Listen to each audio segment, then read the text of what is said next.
Well, Friday marks the 8th year of the Syrian revolution and the Syrian civil war, which has left hundreds of thousands of people dead and millions displaced. Joining me now here in the studio is Yakzan Shishakly. Yakzan is the director of the Olive Tree Camp, which is the largest IDP camp in Syria. Yakzan, good to have you on. A lot to talk about. We can't cover 8 years, but millions displaced. More than half the country's population has been either internally displaced or pushed beyond its borders to countries like Turkey, to Jordan, to Lebanon. How do you think their conditions have changed, especially in this last year? Well, for refugees, it did not change yet. I mean, everybody marketing refugees has to go back, but we still have a war in Syria. We still have war against civilian. It's not civil war, so we like to call it war against civilian. So we're still looking for protection, security, and other aspects for people to go back. And of course, everybody wants to go back when things are a little better.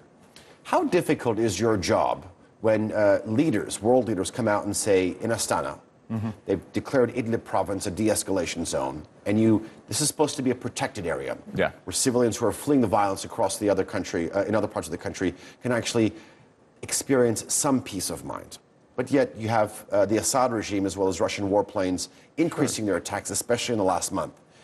How does this change? Well, we're not talking only about Astana. We're talking about the faith in the international community. Syrian people lost trust they don't trust the international community. We heard Obama before. We're still hearing other presidents talking about peace and how they will stop Assad regime, but that did not happen. So we just really lost faith with the international community, and we're still trying to survive within this 8 years. The European Union had their third Syria donor conference just a couple days ago.